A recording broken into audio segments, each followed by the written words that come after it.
반갑습니다. 올해부터 부산 지역 팀 간사로 새롭게 섬기게 된 김재민 간사입니다.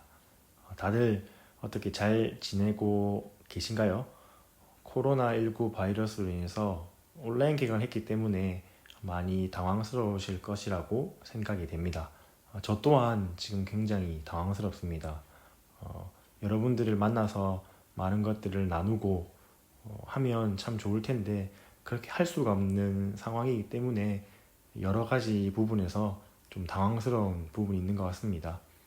그래도 우리 계속해서 기도하면서 우리의 정체성을 기억하며 시간을 잘 보내었으면 좋겠습니다. 오늘 우리가 배울 내용은 소요리문답의 전제입니다. 기본적으로 깔고 들어간다는 거겠죠. 소요리문답의 1, 2, 3문인데요. 이 내용을 제가 개인적으로 크게 for, how, what 발음이 좀 괜찮나요? 이렇게 세 가지로 나눠서 배워봤으면 좋겠다 싶어서 한번 넣어봤습니다. 이것이 이 1, 2, 3문이 바로 잡히지 않으면 뒤로 가면 갈수록 이해하기가 더 어려워지니까 우리 집중하면서 한번 배워봤으면 좋겠습니다. 먼저 1문 for입니다. 무엇을 위해서라고 그렇게 이해를 하시면 될 것 같습니다. 자, 우리 1문에 본격적으로 들어가기 전에 한번 생각해 봅시다. 여러분들은 매일매일 어떠한 목적을 가지고 하루를 살아가십니까? 우리들의 삶 가운데에는 아주 다양한 목적을 가지고 살아가는 그런 모습들이 있을 것입니다.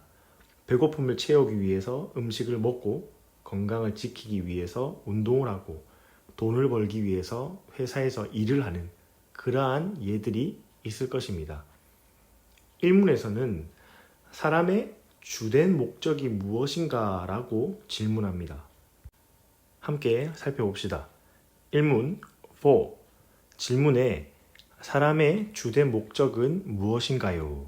라고 나와 있고 답에 하나님을 영화롭게 하는 것과 영원토록 그분을 즐거워하는 것이라고 나와 있습니다. 이 질문은 쉽게 말하면 너 왜 사니? 라는 질문입니다.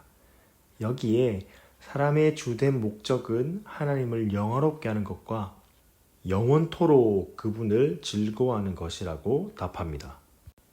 하나님을 영화롭게 하는 것과 영원토록 그분을 즐거워한다는 것. 무슨 말인지 한 번에 바로 이해가 되시나요? 어려울 수도 있을 것이라고 생각을 합니다. 그래서 우리 짧게라도 한번 그 내용들을 살펴봤으면 좋겠습니다. 하나님을 영화롭게 한다. 무슨 뜻인지 아시겠나요? 이 말은 하나님의 영광을 위해서 살아간다 라는 뜻입니다.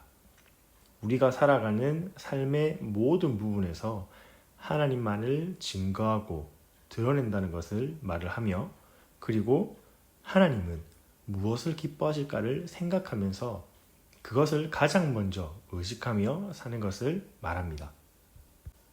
두 번째 대답은 영원토록 그분을 즐거워하는 것이라고 말합니다. 이 부분을 이해하기 위해서는 사랑을 떠올리면 쉽습니다. 사랑을 하면 즐거워지죠. 사랑하는 대상이 있다면 생각만 해도 마음이 기쁘고 즐겁고 함께 있고 싶고 많은 것들을 공유하고 싶어지기 마련입니다. 하나님을 우리가 즐거워하는 것도 마찬가지입니다. 하나님 그분 자신을 사랑하고 그분과 함께 있는 것을 좋아하는 것입니다. 그런데 여기서 저희가 주의할 것이 있습니다. 하나님 자체를 저희가 좋아하고 사랑해야 되는 것이지 하나님께서 주시는 복만을 사랑하고 좋아하는 것은 그것이 즐거워하는 것이 아니라는 것입니다. 좀 이해가 되시나요? 자, 그러면 어떻게 하나님을 영화롭게 하고 즐거워할 수가 있을까요? 방법이 무엇일까요? How? 그것을 이문에서 다루는데요. 이렇게 질문합니다. 하나님을 영화롭게 하고 즐거워하기 위해 하나님이 우리에게 주신 법칙은 무엇인가요? 다들 예상하셨겠죠? 바로 성경인데요. 이렇게 답합니다. 하나님의 말씀, 곧 구약과 신약 성경에 담겨 있는 말씀이 어떻게 하나님을 영화롭게 하고 즐거워할지를 가르쳐주는 유일한 규칙입니다. 사람이 하나님에 대해서 알려면 하나님이 직접 가르쳐 주셔야 되는데요. 우리가 어떻게 노력을 해서 하나님을 알 수가 없다라는 것을 말하겠죠. 즉, 우리는 하나님께서 가르쳐 주시는 만큼 하나님을 알 수가 있습니다. 성경에서 이렇게 하나님께서 자신을 알려주셨는데요. 이 성경을 우리는 특별 계시라고 부릅니다. 그리고 그 반대로는 일반 계시가 있는데 이것을 우리가 조금 더 자세하게 한번 살펴볼까요? 일반 계시는 자연 법칙과 만물, 예를 들면 양심, 도덕, 학문, 예술 등에 있다라고 보면 될 것 같고요. 특별 계시는 성경에 있다라고 이해하시면 될 것 같습니다. 그 목적과 차이를 또 우리가 한번 살펴봐야 되는데요. 일반 계시는 하나님을 알 수 있도록, 특별 계시는 하나님에 대한 참된 지식을 알기 위해라고 나와 있습니다.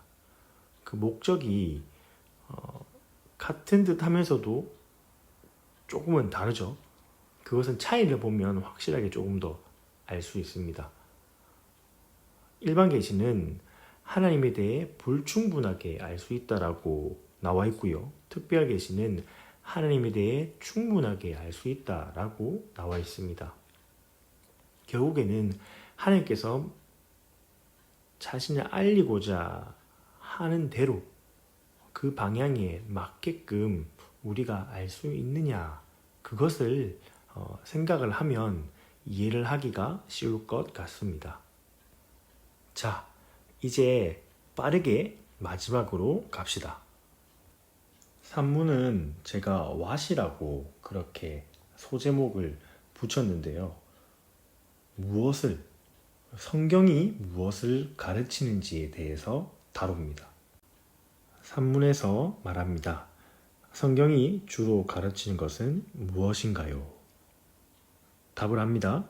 성경이 주로 가르치는 것은 사람이 하나님에 관하여 믿을 것이 무엇인가, 그리고 하나님께서 사람에게 어떤 의무를 요구하시는가입니다. 소요리 문답에서도 성경이 주로 가르치는 두 가지로 크게 두 부분으로 나누어 설명을 합니다. 1부는 1에서 38문으로 사람이 하나님에 관하여 믿을 것이 무엇인가, 2부는 39에서 107문으로 하나님께서 사람에게 어떤 의무를 요구하시는가입니다.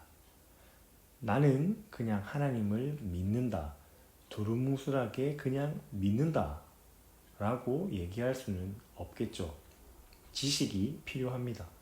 그것을 1부에서 다루는 것입니다.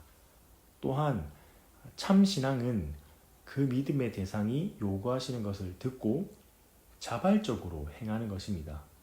누군가를 사랑하면 그 사람이 무엇을 원하는지, 무엇을 좋아하는지 생각하게 되는 것처럼 하나님은 무엇을 원하실까, 좋아하실까 생각하고 알아야 된다는 것입니다. 그것을 바로 2부에서 다루는 것입니다. 자, 이제 정리를 한번 해보겠습니다.